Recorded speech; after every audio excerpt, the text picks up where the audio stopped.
In my other class, when I said, let's talk about statistics, I actually heard someone moan. All right, I think statistics has a bad rep, a bad name. People don't like it. And there's a couple reasons for it. I don't know if it's conceptually hard for people to wrap their head around. I think one of my problems when I was learning statistics is you had to learn all the abbreviations. What does N mean? Lowercase n. What does H0 mean? H1. What is a p-value? You had all these abbreviations. So it was definitely like learning a language on top of trying to learn math concepts. So why are we studying statistics in a psychology class? Well, because we're studying research. You can't study psychology without research, and you can't study research without stats. Why? Well, we just spent a couple days talking about types of studies, types of ways to gather data. We could do surveys, and surveys are easy. You could have people do 50 questions, and you can post it on the web, and you can have nearly an infinite amount of people do your 50 questions. And so now we've got too much data. Let me kind of liken it to this. So think about the idea of you put all your recyclables, and they say mixed recycling. I never really understood that. In one bin, you could put aluminum, glass, and cardboard and paper.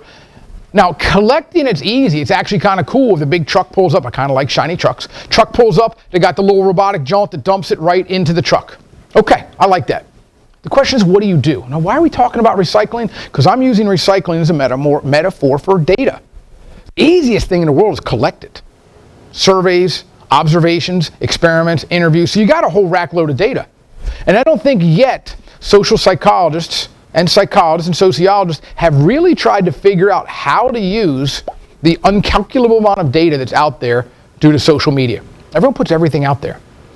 I'm not saying that's good, I'm not saying that's bad, I'm saying how can scientists harness this? How can economists harness this? How can psychologists harness this?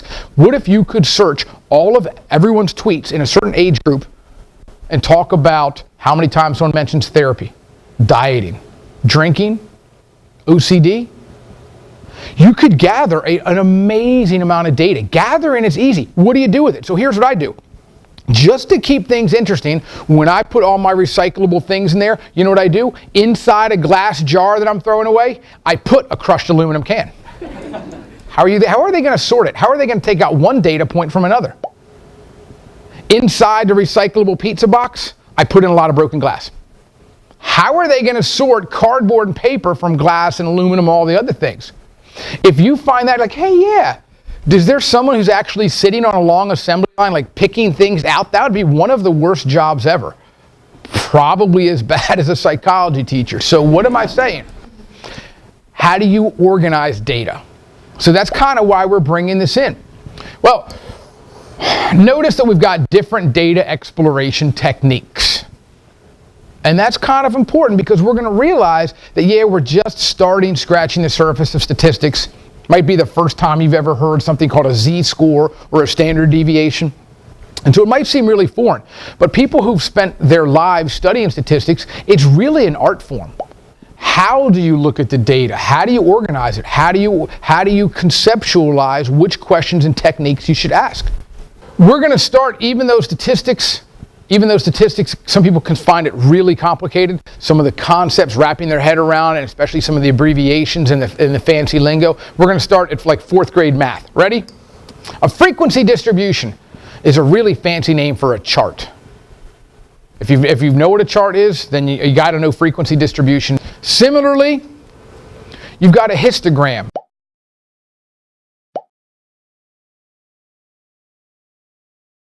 It's a bar chart.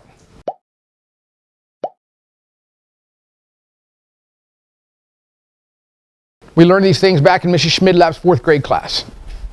So why do we care about these? Well, if you're writing up your research and you write a 10-page article or an 18-page article and you're going to submit it to the Journal of Cognitive Psychology, people who are reading that want to see a chart. Charts obviously help us organize the data at a glance. Look at the trouble I went to. Because I care so much about your learning, I actually included a chart in my lecture. That's how much I care. You don't believe that, do you?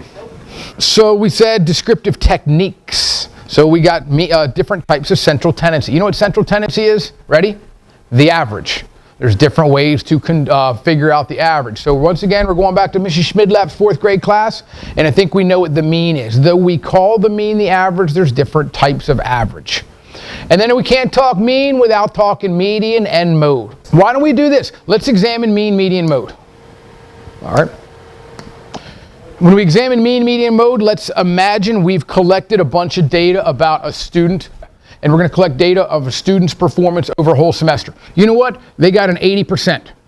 They got another 80%. One day they didn't study too well. They were distracted by, I don't know what they were distracted by. Uh-oh, they really did badly. Maybe they had a tragic blender accident the night before, but that's okay. They bounced back. What do they bounce back? Coming on strong. Positive upward trend. 100. People are pretty smart. They're doing well. Uh-oh, well, of course, according to regression to the mean, they kind of go back to 80. And then, you know what? One day, I don't know, they get a hit in the head by a flying horse or something like that. They are so dumb. All right, they scored so badly, their score, it's like they actually are sucking knowledge from everyone around them. That's how bad their last test was. They not only get a 0, they get a -5 if that's possible. Before we talk about a -5, well, we can include the -5. So let's do this. Let's put these things in order. Let's put these scores in order. Clearly, we're going to have our -5. I think we have a 60. We have a 70, we have an 80, we have an 80, we have an 80, we have a 90, and we have 100. I think we can easily see the mean is going to be 80. I think we're easily going to see the mode is going to be 80, and the median is going to be an 80. So we got that. Well, the mean's not really an 80, because we have one extreme score. One extreme score is really going to throw off the mean. So here's what we're looking at. Why do we have the 50% rule in our school system? Because let's say a kid works all semester and they're pulling a B average. But because of something that went wrong in the smoothie recipe, the blender exploded, it was awful. And you know what? The next couple days are just not themselves. And all semester they're pulling a B. 1 or 2 extreme scores of a 0 or a 20% or a 15% crush their grade. It drops it down to a C. Do you think that's fair that 1 or 2 extreme scores totally butcher someone's grade? That's why they have the 50% rule. And maybe that's why teachers should not actually count your grade according to the mean.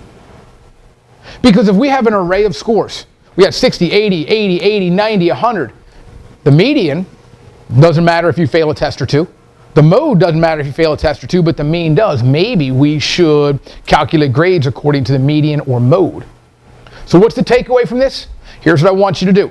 You're going to write it down now, but I want you to rewrite it over the weekend. But you have assignments. I know I'm not actually allowed to make you go buy something. What I want you to do is go to a craft shop and get yourself not only a scented pen, because that's junior varsity. We're going all the way. I want you to get yourself a flavored pen. And I want you to write down the following sentence. And once you write it down, I want you to lick it because it's that important. Ready? Extreme scores can affect the mean, but not the median and mode. Extreme scores can affect the mean, but not the median and mode. If you're going to collect a lot of data, you realize that all the data is not the same. The data is going to be separate from each other. If I have a class full of students and after a test, I get the data. What am I going to do with it? Again, data collection's easy. Multiple choice, computer testing, even those little pencil, paper, Scantron things. Collecting the data is easy. What are you going to do with it? And this is actually something for you to maybe challenge your teacher with. Your teacher might stand up there on a soapbox and admonish the class. You all didn't do well. How are they defining well? What measure, what technique of analyzing student grades did they use? When the teacher says you all didn't do well, are they talking about the whole class average? Which average? How they calculated? What if everyone got a C or B, but you got a couple people and they actually took knowledge from the person sitting next to them, and you have an extreme score that affected that? Is that what the teacher's saying? Something to think about. If we have a whole group of data, we got to realize that they're going to be spread out. How are we going to measure if they're spread out? Well, the word dispersion means spread out. Or measure of variability. How far away are the scores from each other? And this is an interesting question in education. Let's say you are the Secretary of Education. Let's say you're the superintendent of the school, or you're a principal, or you're the dean of the university. And you find out that there are some students that are consistently doing well, and some students that are consistently doing poorly. That makes you look bad. Shouldn't all students do well? If some do well and some don't do well, that exposes a flaw in the system. Wouldn't it be better if everyone got B's? That way we don't have academic inequity. Do you like this idea? If you like the idea that everyone should get the same scores, well then, we're going to call that low variability. All the scores are close together. If you're a teacher, what do you want? What's your hypothesis for good teaching, for a fair classroom? If we presume people have either different abilities and or different work habits, should the test reflect that and have high variability?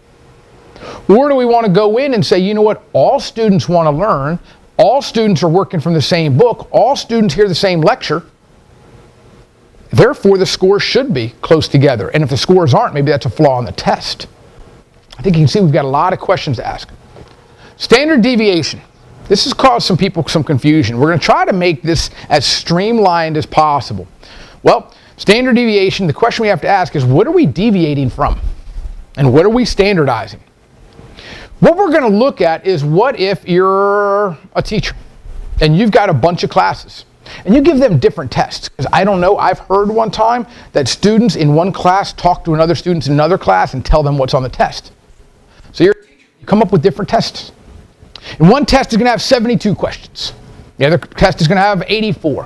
One test is going to have 56 questions. And in all of those different classes, you have different groups of students. One class has 45 students, one has 55, one only has 23. So I got different sets of data. How do I compare them? If I'm going to do research on whether a cup of coffee is going to help students pay attention. In one group, I have 500 participants. In another, I only have 30. How do I compare them? The means are off. Well, we want to standardize. We want to standardize how far away things are from the mean. So let's take a look at it. It's going to be difficult to talk about standard deviation without looking at a bell curve. But for right now, I want you to write down, the larger the standard deviation, the more spread out the scores. The larger the standard deviation, the more spread out the scores. When you look at this chart is of a normal distribution. What the heck does this mean? Okay, if you take enough people, maybe it's 50, maybe it's 32, maybe it's 100, maybe it's 500. You are going to be able to find the average, and we're going to call, in this case, we're going to call the average is going to be a mean. The mean is right down the middle.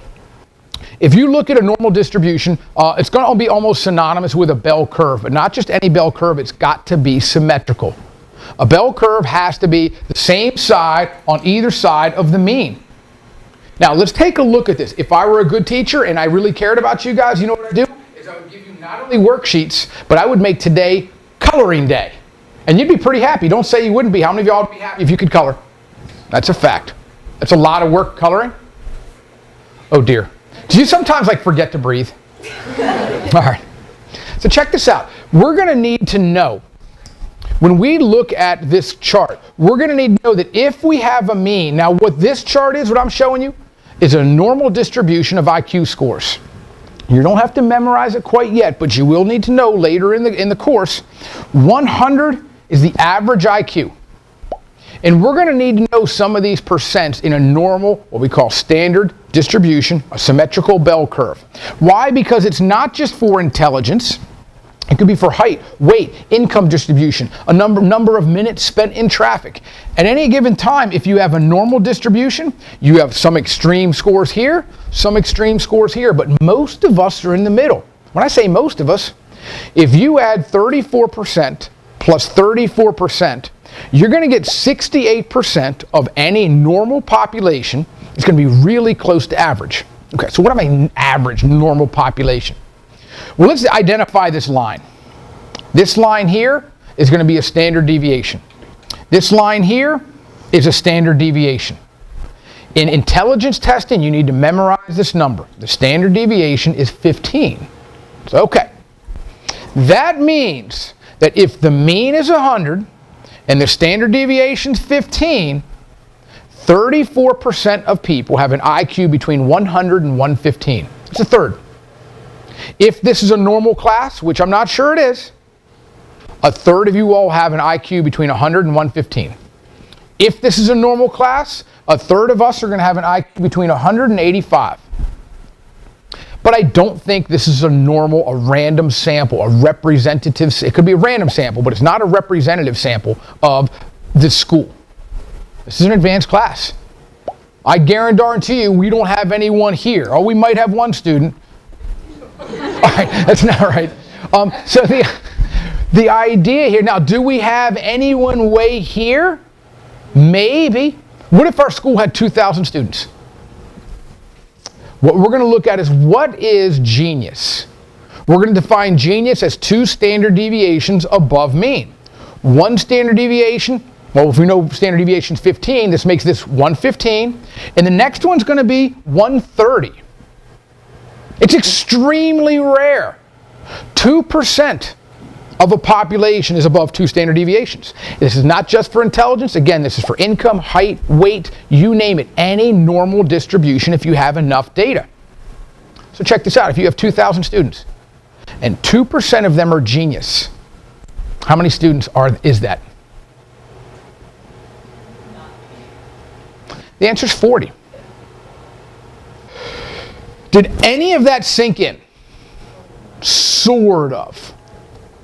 All right, if we start to understand and process the concept of a standard deviation, I'm going to throw one more word at you. It's going to be a z-score. So once again, if we have a mean and the IQ, mean IQ is 100, standard deviation is 15, we're going to call this line right here a z-score of -1. This is a z-score of +1, a z-score of 2, a z-score of 3, a z-score of -2, and a z-score of -3. Why do we care? What does this have to do with the unconscious? Sigmund Freud, Wilhelm Wundt. Well, Sigmund Freud, not too much, because he never collected data. Wundt did try to make it a science. If we're going to make psychology science, we're collecting data. I said before, data collection's easy. What we want to do is analyze it, but we don't just want to analyze our study. We want to compare it to other studies. Is our study supported? Is it contradicted? And what we got to do is basically translate our study into a standard language. And we call that standard language statistics. This allows us to take a z-score and see, was our z-score, if we convert it to a z-score, we can compare our study against another study. Let me give you some practice on this. Okay, so check it out. We're going to talk about my man Clarence. If Clarence scored a 72 on a test with a mean of 80 and a standard deviation of 8, his z-score is -1. All right, just look at that. Let it absorb. Let your brain marinate. Let's graph this out. What we're going to look at is we're going to say we have a normal distribution. The mean in our example with Clarence was an 80. And then we're going to find out, well, if we have a standard deviation of 8, that makes this z-score 88. That's going to make this one 96. This is going to make this one 72. And it's going to make this one 64. Miraculously, coincidentally, Clarence scored a 72, which fell right on this line. That's going to make this a z-score of -1. That would make this a z-score of +1, z-score of -2. So let's look at a few more examples. The concept here is if Susie scored an 84 on that same test, what would her z-score be? Let's go look at the perfectly drawn graph. Susie's score is going to be right there. 80 and 88. If this is a z-score of 1, what's this one? Got it. Let's talk about skewed.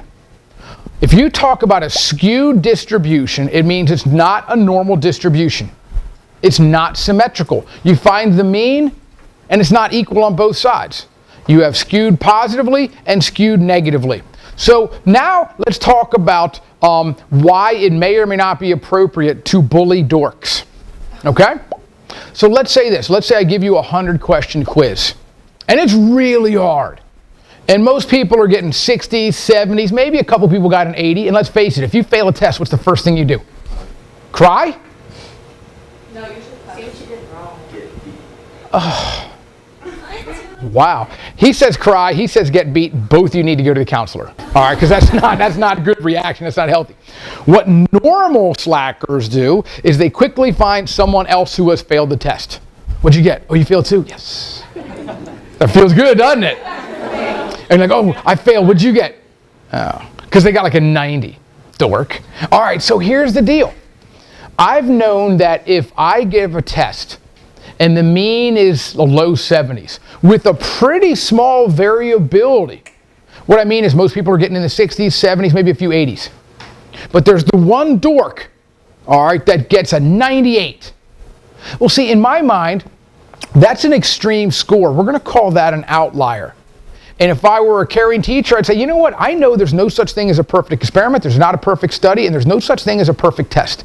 If everyone's scoring badly and they've got really low variability, their scores are close together, it's actually a reliable test, but the test is too hard. So what I should probably do is kind of what's called curve the test a little bit. And if everyone's getting in the 70s, maybe I should make the test only worth that 85 points. But if the test was really, really hard, why'd the one kid get a 98? So what we're looking at is that basically says if everyone did poorly on a test, but one student did really well, it's going to skew the test. We call that an outlier or an extreme score. Similarly, let's say I'm minding my own business. I think that most students did pretty well. We got some, 98, we got a 90, we got 88, we got 85, we got 7. People are rocking it. And I think, man, I'm a good teacher. And I get one child who's like tragically just, I don't know what to say. The kid can't learn. And so the school president walks in and says, you're a bad teacher. Your average is low. I say, no, it's just one outlier. The temptation among teachers is not count that kid. That kid doesn't count. They can't learn. That's kind of cheap. Maybe you should actually try to teach to this child, or should we look at the median? Should we look at the mode? The question is, how do we look at data? Questions?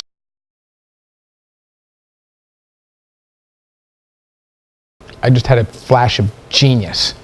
I should seriously just quit right now and follow this. Why has no one merged cupcakes and donuts? Holy crap, are you kidding me?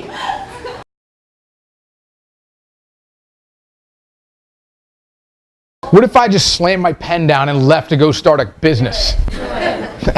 Stupid teaching.